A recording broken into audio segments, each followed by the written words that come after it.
আলাইকুম রহমতুল্লাহ বারাকাতুহ। বন্ধুগণ, ইতিপূর্বে বাংলাদেশের জাতীয় চলচ্চিত্র পুরস্কার ঘোষণা করা হলো।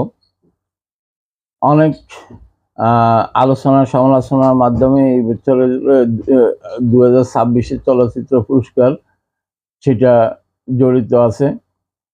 অনেকে প্রশ্ন তুলছেন যে প্রিয়তমা 2023 সালের শ্রেষ্ঠ ছবি, বাণিজ্যিক সফল একটা ছবি, সেটার নায়ক নায়িকা কেন পুরস্কার পেলেন না। অনেকে অনেক কথাই বলছেন।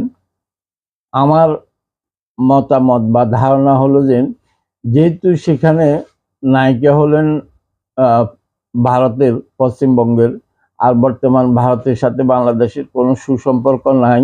গত 17 মাস বাংলাদেশকে যেভাবে লাঞ্ছিত অপমানিত করছে ভারত সরকার, সেখানে ভারতীয় একজন নাগরিককে বাংলাদেশের জাতীয় পুরস্কার দেওয়া এই মুহূর্তে কিন্তু উচিত না। সেদিক থেকে হয়তোবা মেগাস্টার সাকিব খানের প্রিয়তমা সিলেক্টেড হয় নাই, বা 5টা বিভাগে কিন্তু পুরস্কার দিছেন, শ্রেষ্ঠ নায়ক নায়িকার পুরস্কারটা পান নাই। যেহেতু নায়ককে দিলে নায়িকার প্রসঙ্গ চলে আসে, তাই সেটাকে বাদ রেখেছেন। তো আশা করি সাকিবিয়ান ভাই ও বোনেরা, আপনারা যারা মনক্ষুণ্ণ হয়েছে, তারা অবশ্যই বুঝতে পারবেন বাংলাদেশের পরিস্থিতি এবং ভারতীয়দের আচরণ।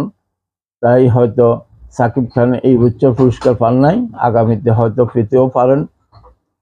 এই ভালোবাসা চলবে সূর্য যতদিন জ্বলবে।